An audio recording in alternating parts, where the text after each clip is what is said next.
Hello, good morning student. आज हम CDS chemistry 2019 का सेकंड पार्ट करने जा रहे हैं। सबसे पहले फर्स्ट क्वेश्चन है, Rutherford alpha particle scattering experiment on the gold foil was responsible for the discovery of.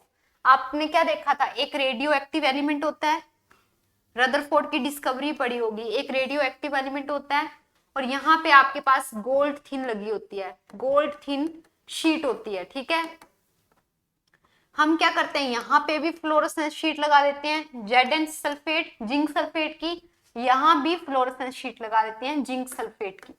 आपकी जो अल्फा पार्टिकल है वो स्ट्राइक करते हैं गोल्ड की थिन शीट के साथ। कुछ पार्टिकल आपके सीधे चल जाते हैं, कुछ पार्टिकल आपके साइड में टकराते हैं और कुछ पार्टिकल आपके बैक आते हैं। जो बैक आते हैं उनका पता कैसे चलता है, फ्लोरोसेंस शीट पे एक चमक दिखती है। जो सीधे जाते हैं वो भी कहां दिखते हैं, फ्लोरोसेंस शीट पे। यानी आपके पास रदरफोर्ड ने क्या बोला था कि सेंटर में कुछ ऐसी चीज है जिसको बिना स्ट्राइक किए कुछ रेज आपकी सीधी चल गई हैं, कुछ उसके सिर्फ कोनों पे स्ट्राइक करके साइड में हुई हैं और कुछ उसके सेंटर में टकरा के सीधी वापिस आई हैं। तो रदरफोर्ड ने क्या बोला था, वो छोटी सी चीज क्या है, आपका न्यूक्लियस। क्या है, न्यूक्लियस। तो क्या बोला है, the Rutherford alpha particle scattering experiment on the thin gold foil were the responsible for discovery of nucleus. किसने की थी, रदरफोर्ड ने। तो आपके पास आंसर क्या होगा, एटॉमिक न्यूक्लियस। डिस्कवरी किसने की थी न्यूक्लियस की, रदरफोर्ड ने। तो आंसर क्या होगा, एटॉमिक न्यूक्लियस। ठीक है, नेक्स्ट क्वेश्चन है, which one of the following is a mono atomic element. Mono atomic element कौन से होते हैं, आपके पास जो नोबल गैसेस होती हैं पीरियोडिक टेबल में, नोबल गैसेस होती हैं। आपको पता है ग्रुप 16 एलिमेंट कौन से होते हैं, कैल्कोजेंस। पी ब्लॉक की बात कर रहे हैं, किसकी बात कर रहे हैं, पी ब्लॉक की। पी ब्लॉक में ग्रुप 16 एलिमेंट होता है कैल्कोजन। 17 एलिमेंट कौन से होते हैं, हेलोजन। 17 ग्रुप कौन सा है, हेलोजन। ग्रुप 18 कौन सा है, आपकी नोबल गैस।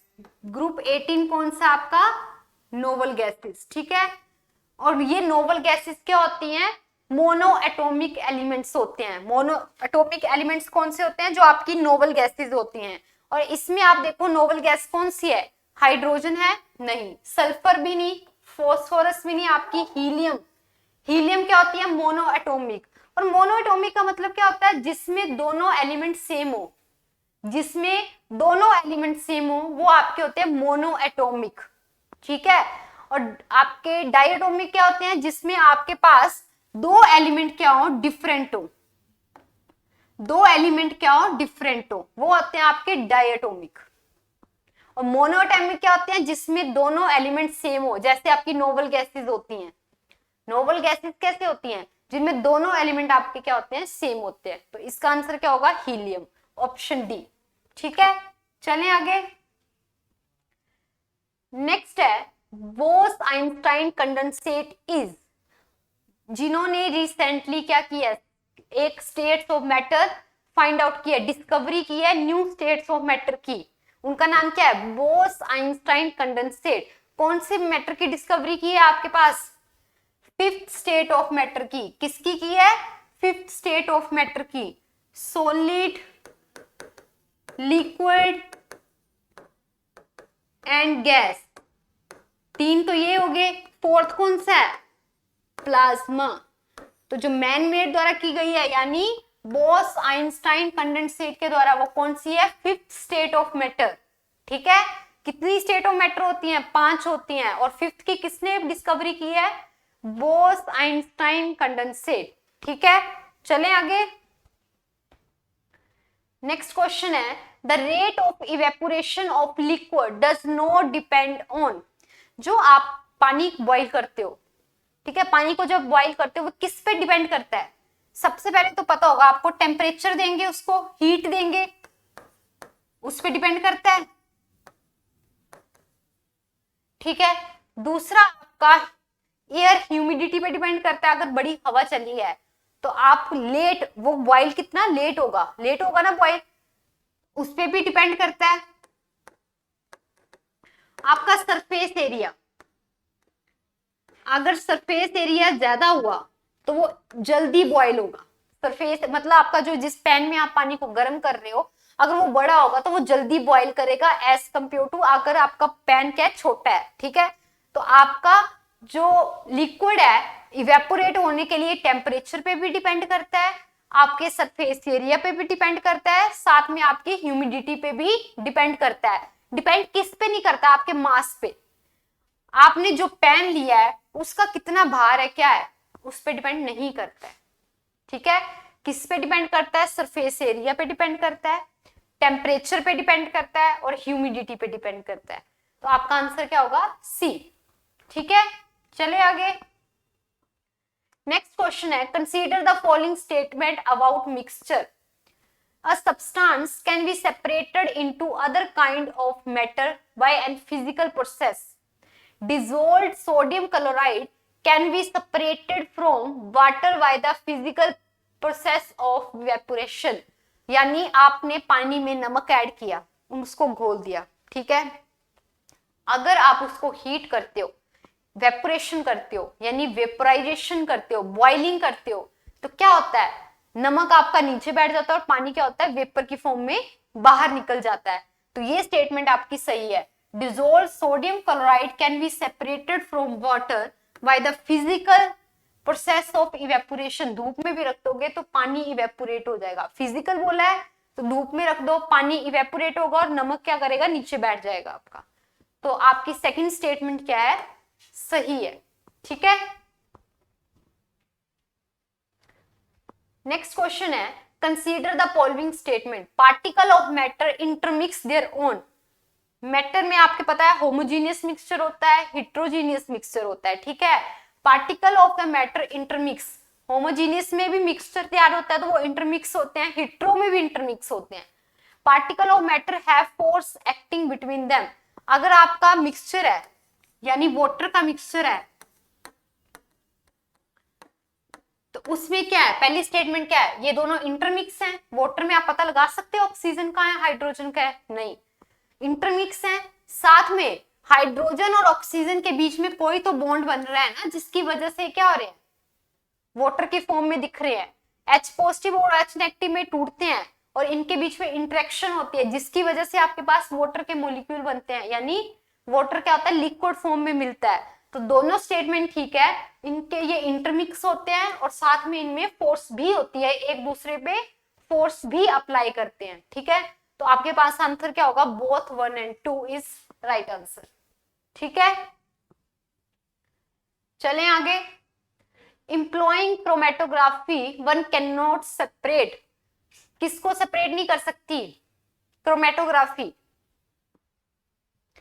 क्रोमेटोग्राफी क्या होती है, जो सॉलिड को लिक्विड में से सेपरेट करती है, सॉलिड को लिक्विड में से सेपरेट करती है। या फिर आपका सोल्यूट, अगर आपका सोल्यूट भी लिक्विड में है, सोल्यूट भी लिक्विड में है और आपका सोलवेंट भी लिक्विड में है, सोल्यूट और सोलवेंट आपका दोनों लिक्विड में है, तो वो दोनों लिक्विड को भी सेपरेट कर देती है। वो होती है आपकी क्या, क्रोमेटोग्राफी, जो आपके सॉल्यूशन में से आपके सोल्यूट और सोलवेंट को क्या कर देती है, अलग कर देती है। ठीक है, वो आपकी क्या होगी, क्रोमेटोग्राफी। तो कलर को भी चेक कर देती है अलग, pigment from a natural colour.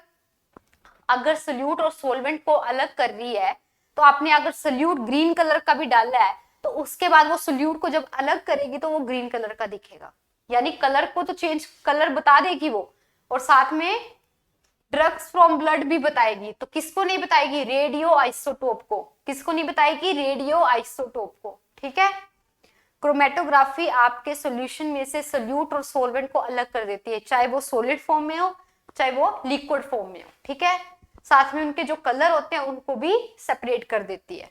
तो किसको नहीं करती, रेडियो आइसोटोप को। नेक्स्ट है, consider the following statement. Atomic number of an element is a more fundamental property than its atomic mass.